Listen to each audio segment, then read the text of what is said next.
If you're looking for a detailed breakdown of When the Sun Goes Down by the Arctic Monkeys, you're in the right place. In this video, we're going to analyze the song's lyrics, structure, instrumentation, and chord progressions to find out why it works so well. We'll also look at how its unique structure can be seen as a reflection of one of the key themes in the lyrics. And stick around till the end for today's Song Challenge, a segment where I challenge you to find songs with a specific musical feature covered in today's video.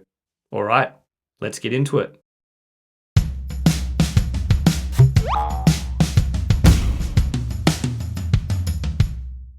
Now, when it comes to outstanding lyrics, most people probably think of more lyric-centered genres like country, folk singer-songwriter, and hip-hop. But rock music also has its fair share of master wordsmiths, and the Arctic Monkeys frontman, Alex Turner, very much deserves a position alongside them. Turner is a gifted storyteller with a biting wit and the ability to distill complex themes and the nuances of social interactions into 4-minute songs. And I don't think it's a stretch at all to call him one of the finest lyricists of his generation. With When the Sun Goes Down, the Arctic Monkeys take their place in a long lineage of very successful acts from England who have hit songs about sex workers. Turner even pays homage to the Police song Roxanne in his lyrics. When the Sun Goes Down is an observational piece, with Turner describing a young sex worker and her client, who he notices while out one night.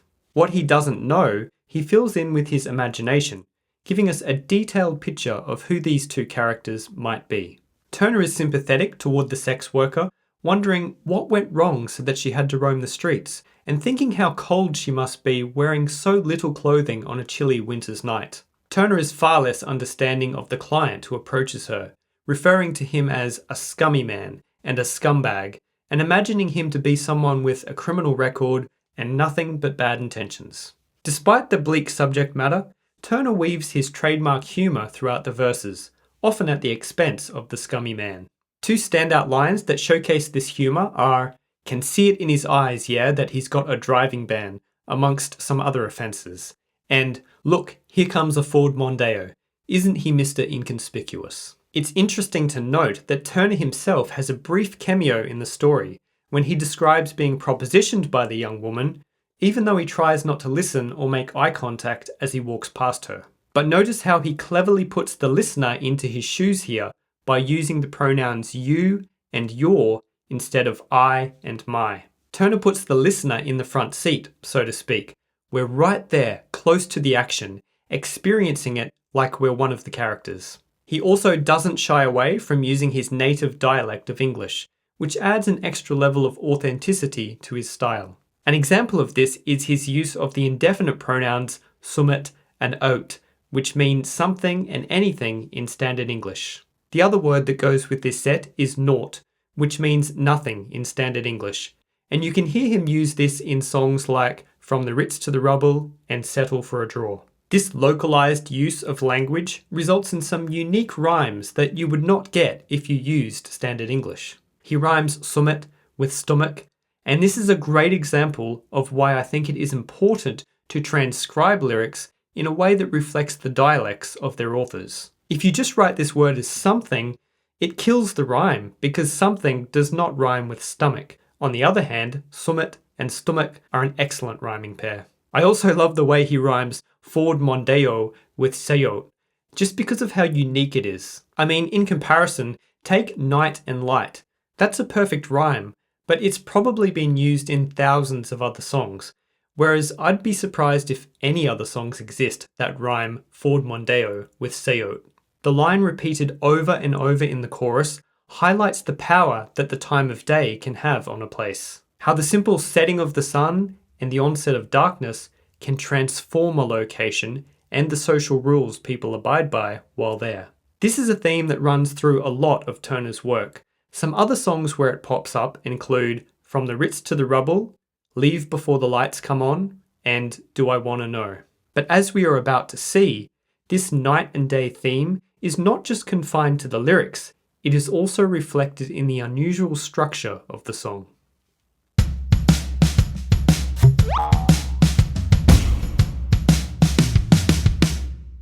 The structure of this song is quite interesting. On one hand, if we ignore the intro and outro verses and just focus on the main uptempo section, the song largely conforms to standard verse-chorus song structure. It begins with an intro,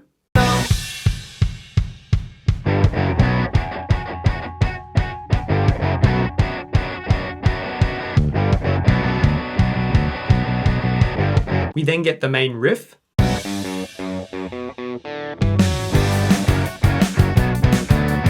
this riff section functions as a hook that returns later in the song and also continues in the bass guitar throughout the verses. Now the verses can be divided into two subsections. A, trying not to listen, avert your eyes and staring at the ground. She makes a subtle proposition. I'm so in love, I'll have to turn you down. And B, I know it must be up for summit. What are the chances? Sure, it's more than likely. I got a feeling in my stomach. I start to wonder what his story might be, what his story might be. We'll look at the differences between the A and B subsections later when we talk about instrumentation. Then we have the chorus. Changes when the sun goes down. Changes when the sun goes down. Changes when the sun goes down. Around here. Note that the final chorus section is a double chorus, an extremely common technique in verse-chorus form songs. So, aside from the intro, the overall structural pattern is riff verse chorus, riff verse chorus. This whole main section has a tempo of around 169 beats per minute and could easily be a short, self-contained song. Now the thing that makes this song quite unique, from a structural perspective, is how the Arctic Monkeys wrap this standard rock song in a soft exterior, which is comprised of the slower, instrumentally sparse intro and outro sections. And crucially, these are not just your typical instrumental intros and outros. These sections feature full verses that are melodically and harmonically distinct from the verses in the main section. I call these unique sections intro and outro verses, and combined, they make up more than a third of the song. So we've established that the song uses standard song structure for the majority of the song, but adds an innovative twist with the unconventional intro and outro verses. But what's the point of this strange structure? Well, the intro verses serve the purpose of introducing us to the song's characters. The focus here is on describing the two characters. The first intro verse introduces us to the young woman. So who's that girl there? I wonder what went wrong so that she had to roam the streets. She don't do major credit cards, I doubt she does receipts. It's all not quite legitimate. While the second introduces the scummy man. Note that the first half of this second intro verse is the same as the first intro verse, apart from the different lyrics. And what a scummy man. Just give him half a chance, I'll bet he'll rob you if he can. You can see it in his eyes, yeah, that he's got a driving ban amongst some other offences. But we get variation with part B, which introduces new harmonic and melodic material and leads us toward the main section of the song. And I've seen him with girls of the night. Yeah, he told Roxanne to put on her red light. They're all infected, but he'll be alright, 'cause he's a scumbag, don't you know?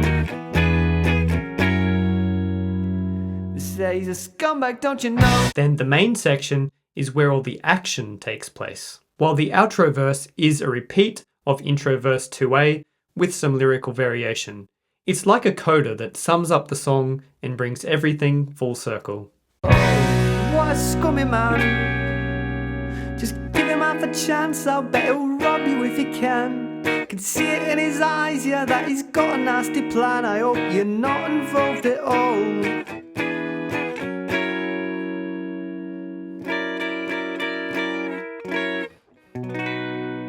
Now, another way to look at this unique structure is as a musical depiction of the night and day theme featured in the lyrics. Specifically, how a location can be transformed by the setting sun. So we can see the slower paced intro and outro verses as the late afternoon and early morning, the calm before and after the storm. while the uptempo middle section is the nighttime, where all the seedy action takes place. The contrast between these night and day sections will become even more apparent when we look at the song's instrumentation.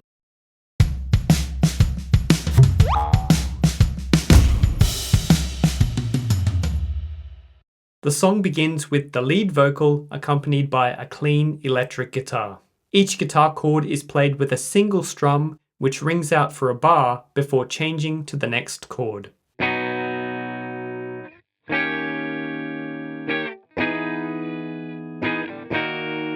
At the end of each section A, we get a series of 5 chords played in quick succession. In section 2B, the bass guitar enters, playing the root notes of the guitar chords. And I've seen him with girls of the night. Yeah, he told Roxanne to put on her red light. The song then launches into the main uptempo section of the song. The first thing you'll notice about the guitars in this section is that they are distorted, unlike the clean guitar used in the intro and outro verses. In the instrumental intro, the drums play the kick on every beat of the bar throughout the section, and there's also a cymbal hit on the first beat of the section. Over this underlying kick beat, guitar 2 plays this rhythm. The bass guitar mirrors this rhythm, playing the bass notes of the guitar chords. While guitar 1 also follows this rhythm, it adds variety by filling the space where the bass in guitar 2 are silent with a combination of muted string strums and chord strums using quarter notes and eighth notes.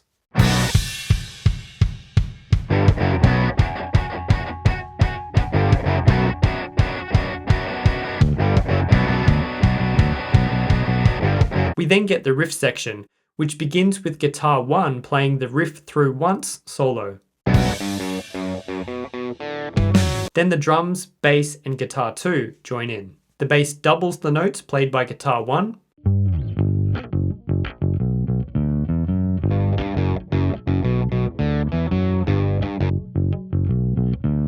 while guitar 2 plays chords to the same rhythm as the riff notes.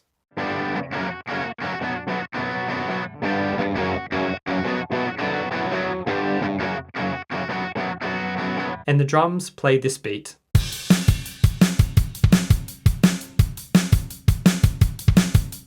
So altogether, the riff section sounds like this.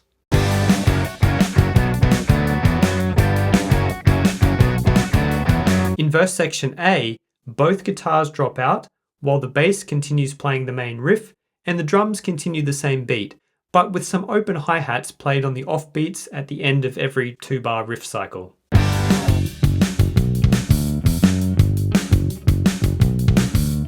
And of course, we have the vocals singing over the top. Oh, you're trying not to listen, but your eyes are staring at the ground. She makes a subtle proposition. In verse section B, the drums and bass continue doing the same thing, although there is a subtle difference in the hi-hats. While they were closed in section A with the occasional open offbeat, in this section they're consistently half open, which adds a subtle dynamic increase. The vocal melody is also slightly different in this section. Although the middle phrase is pretty much identical, notice how this first phrase is higher in verse section B, and the ending of the second phrase is higher as well, so it's reaching higher, building tension.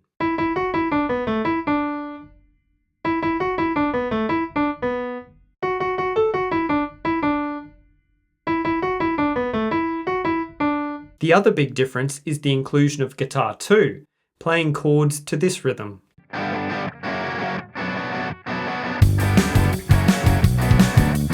So let's listen to all these differences as the song shifts from verse section A to B. I'm so in love, I'll have to turn you down. Why don't we must be up for summit? Why are the chances show it's more than likely? The two big additions to the instrumentation in the chorus are the re-entry of guitar 1 and the inclusion of backing vocals. Guitars 1 and 2 both play the same chords, but are panned to opposite sides of the headphones, resulting in a wider stereo sound.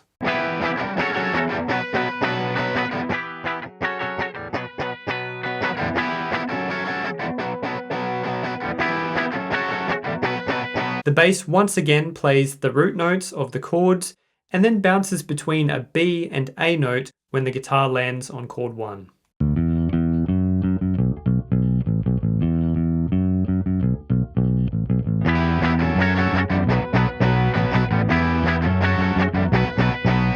The backing vocals double the lead vocal melody, adding extra power and width. They said it changes when the sun goes down. They say it changes when the sun goes down. They say it changes when the sun goes down around here. While the drums play this. They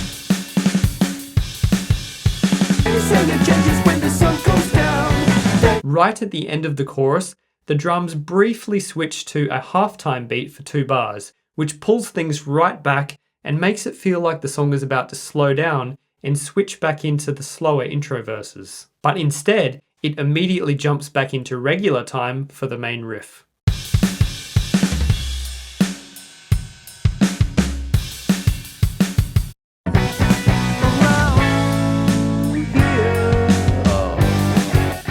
The second riff section uses the same instrumentation as the first riff section. We then get the second verse.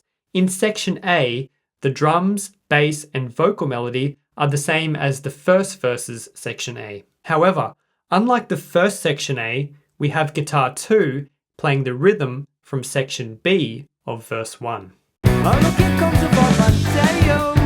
Isn't he Mr. Inconspicuous? In section B of verse 2, the bass and drums do the same as the previous B section. The vocals generally do as well, however there are a few variations. As for guitar 2, it switches to the rhythm it plays in the riff sections. But she's delighted when she sees him, pulling it and giving, fucking freezing, scantily clad beneath the clear night sky. It don't stop in the winter now. So you can see that each of these 4 sections in the 2 verses has slightly different instrumentation. This keeps the song engaging for the listener because there's always something different going on. It's not just the same static instrumentation repeated each time. The increase in instrumental texture and dynamics in the B sections also helps the song progress and build toward the chorus. It creates a slight step up in the tension that is then released with the onset of the chorus. The second chorus section begins with the same instrumentation as the first chorus section, but the second time through, it adds a third guitar, playing some lead notes along with the guitar chords.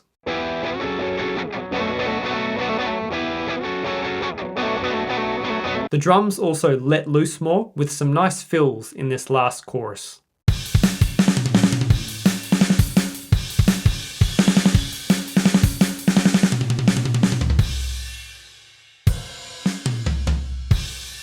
This final chorus, with the full instrumentation unleashed, is the peak of the song. They said it changes when the sun goes down, over the river heading out of town.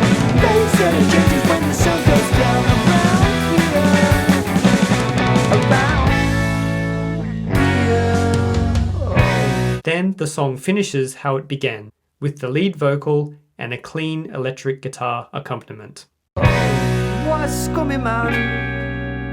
Just give him half a chance, I'll bet he'll rob you if he can. Now that we've covered all the instrumentation, you can see how it adds to the contrast between what I previously dubbed the night and day sections. But there's one more element that sets these sections apart.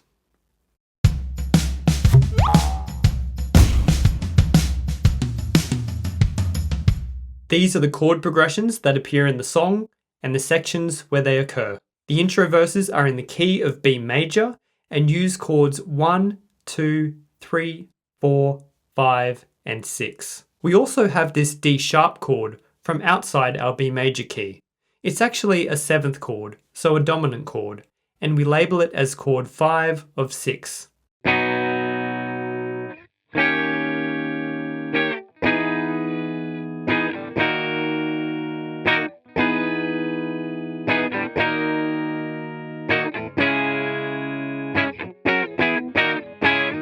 Okay, so a quick explanation of what this 5 of 6 label means. So in our key of B major, we have our tonic, or chord 1, B major.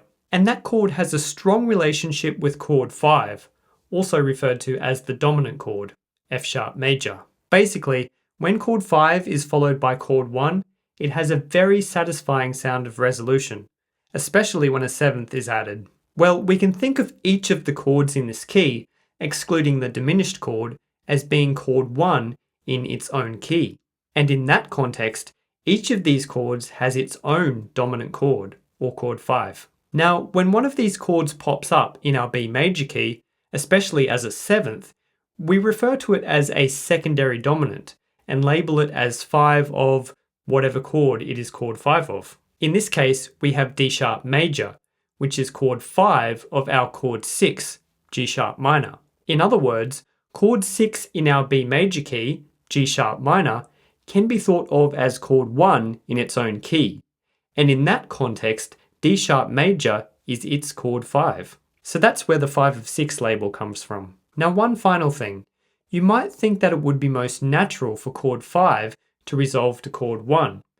And you'd be correct. This is what we call a perfect cadence. And the song could have done that. So who's that girl there? I wonder what went wrong. That works. But instead, we have an interrupted cadence. So chord 5 moves to chord 6. Say, who's that girl there? I wonder what went wrong. Now remember, we're in the key of B major, so we are not labeling these chords as 5 and 6, but as 5 of 6 and 4. Now this 1, 5 of 6, 4 progression is very effective and is used in many songs. I'll give you a few examples. The Arctic Monkeys themselves use it again in Marty Bum. Now that Marty Bum, I see your frown and it's like looking down the barrel of a gun and it goes off. You'll also find 1, 5 of 6 and 4 in Radiohead's Creep. I'm a creep and I'm a weirdo. What the hell am I doing here? Olivia Rodrigo also uses the exact same progression in Vampire, which I did a whole video about. And finally, Oasis used the 5 of 6 to 4 move in Don't Look Back in Anger. So Sally can wait. She knows it's too late as she's walking on. Part B of intro verse 2 uses a different progression, and you may prefer to think of it as slipping into the relative minor key, because it is centered very much around chords 1 and 5 of the G sharp minor key.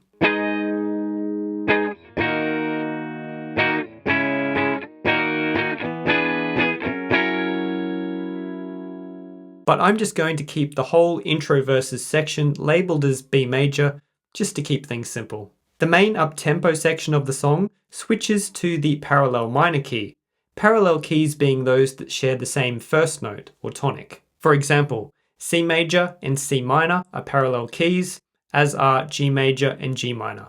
So here, the parallel minor of B major is B minor. Because B major and B minor share the same dominant chord, the song enters this new key with ease, simply following the final dominant chord in the intro verses section with a minor chord 1 instead of a major chord 1. The shift from the lighter sounding B major key used in the intro verses to the darker sounding B minor key used in the main section goes hand in hand with the changes in tempo and instrumentation we looked at earlier in the video. It's all part of the musical depiction of the dark, seedy world this part of town transforms into when the sun goes down. These sections use combinations of chords 1, 4, 5, major 5, 6, and 7. Now taking chord 5 of a natural minor key, which is a minor chord, and raising the third gives us a major chord 5. This raised note resolves very nicely up one semitone to the root note of chord 1. Listen to the difference between the minor chord 5 moving to chord 1 and the major chord 5 moving to chord 1. That A sharp makes the resolution sound much stronger and more satisfying to the ear. So we have the intro, the riff and verses, and the chorus, which is the only section that uses the minor 5 chord.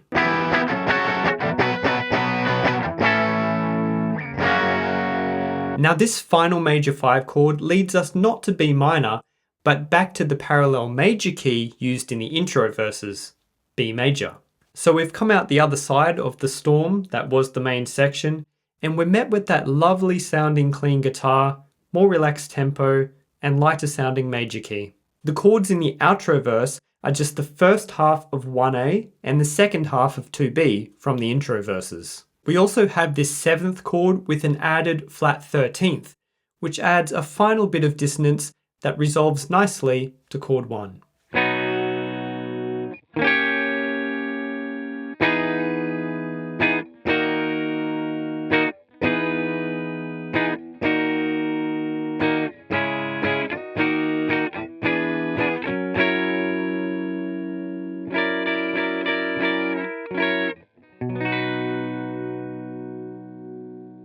Now, something I find very interesting about this section is the way the first chord, played by the distorted guitars and bass, continues to ring out beyond when the clean guitar plays the D-sharp 7th chord. In other words, there's an overlap between the B major chord and the D-sharp 7th chord, which creates a very unsettling sound.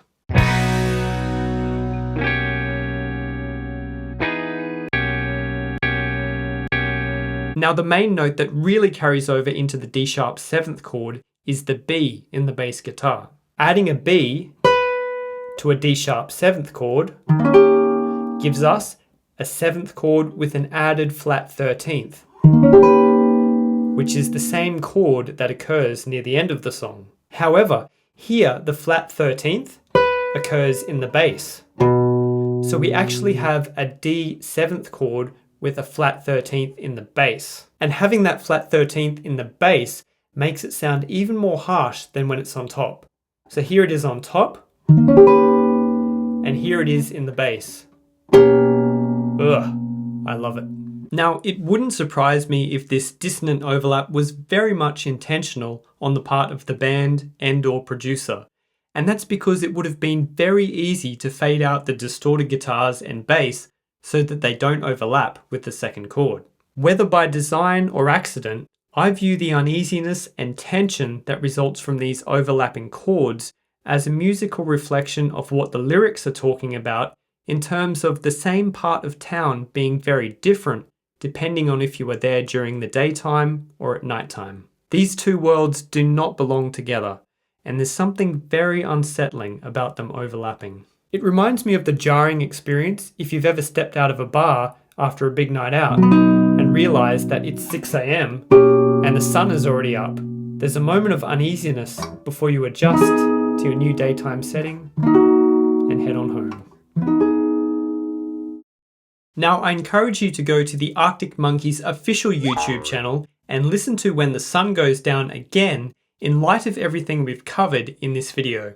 Here are the sections again and the times they start to help you navigate the song more easily. Okay, time for today's song challenge. Today, I have 2 challenges for you. The first challenge is to think of some unique rhymes that are probably not used in many, if any other songs, like Ford Mondeo and Seo, and Summit and Stomach. The brilliant Cornerstone also features some great examples. Hip-hop takes things to another level when it comes to rhyming complexity, with artists in this genre regularly stringing together multi-word 5 or 6 syllable rhymes. The second challenge is to think of other songs that feature intro verses or outro verses. When I say intro verses, I mean verses that occur before the main section of the song begins, and they are also distinct melodically and harmonically from the main section's verses. Like what I call the day and night sections in When the Sun Goes Down, which have different keys, tempos, and instrumentation to the rest of the song. Another great example of a song with an intro verse is Take Me Out by Franz Ferdinand, which has an intro verse played at a faster tempo than the rest of the song until the 55-second mark, where it slows down and the main section of the song begins. I'm looking forward to seeing what you come up with, and like and subscribe if you got something out of this video.